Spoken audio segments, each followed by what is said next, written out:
It'll be one to go this time by. Coming to the green, buddy, coming to the green. Let's go get him. Go, go, go, go, go, go, go! Get your motor running. Head out on the highway. Thank you. We'll now move to Dwight Drum with racetake.com. Hi, Kurt. You mentioned teams getting hot and cold. It seems any given week teams can run well with good or bad luck, or run poorly with good or bad luck. Is there any best way to prepare for those inevitable ups and downs? No, it's just a matter of how you can deal with those tough days and turn them into positive days. You could have the fastest car in the world and have a bad pit stop or have a mechanical failure. And you can't lose track, or you can't derail the whole process off of just one thing happening.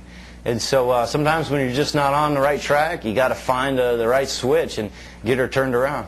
Is there a best way to go forward after a bad week?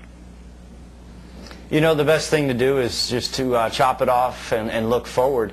But at the same time, you have to go back and scratch the surface on, hey, where did something go wrong, and what can we do in the future to make sure it doesn't happen again?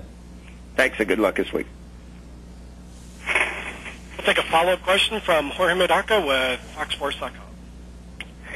Hey, Kurt, can you talk about your experiences at Pocono a little bit, and also how that wild spin in the beginning, how you were able to control everything?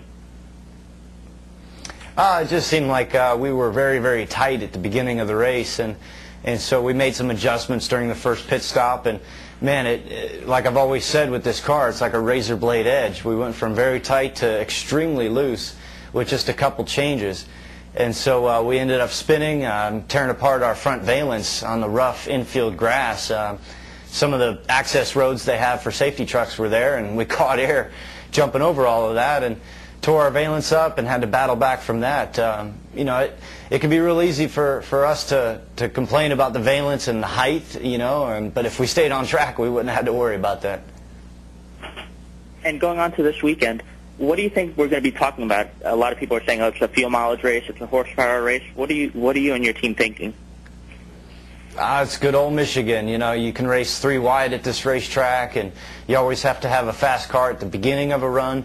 But yet you can't count out the guys that are always fast towards the end, because sometimes it does play into fuel mileage, because the race, the fuel, everything always usually adds up to about 50 laps at this race. And 50 laps times 4 is 200, so it's usually the whole event at Michigan. Thank you. And we will take a follow-up question from Dustin Long with Landmark Newspapers. Yeah, Kurt, earlier when you were talking about just the conditions in the car and just kind of how hot it can be, or some of the upcoming races about how hot it can be here in the next few months, you mentioned that NASCAR is not listening to the drivers. What is NASCAR not listening to the drivers on? Pretty much everything there is to know about the car, whether it's the front splitter height or whether it's the downforce. You know, these cars are tough, and they've laid the bed, and they're going to stick with it. So you're not going to get me to jump out there and say that this is what we need to fix here or there. It's just the group in general all seems to agree, and so whether NASCAR listens or not, we'll know. Okay, thank you. We will take our final question. We have a follow-up from Michael Vega with Boston Globe. Kurt, I just was curious about you know, the schedule that Kyle has attempted to kind of maintain throughout the course of the year, racing as many, you know, different series as he does. Is it something that you necessarily would do yourself, and why is it that drivers, you know, on the Cup side go down and race in nationwide when clearly, I mean, you're racing in 2 different types of cars now, and any track time you might get, I don't know, might be nullified by that fact? Yeah, I mean, once you're a racer, you're always a racer, and I think that's why you see different drivers jump into different divisions and go racing. You're out there for that trophy at the end of the day, and that's all that your mind is set forward to do. And sometimes it can take away from your Cup program, which is the most important. I believe the Nationwide Series is a great developmental series for drivers that are up-and-comers and try and work their way into the Cup Series. And you know, the Truck Series is a great place for those young drivers, as well as the veterans that have found a nice niche to go out there and race in. So, you know, if it's in you, you're going to go out there and race every weekend and all that you can. Would you necessarily do that? I mean, do the schedule that your brother's doing?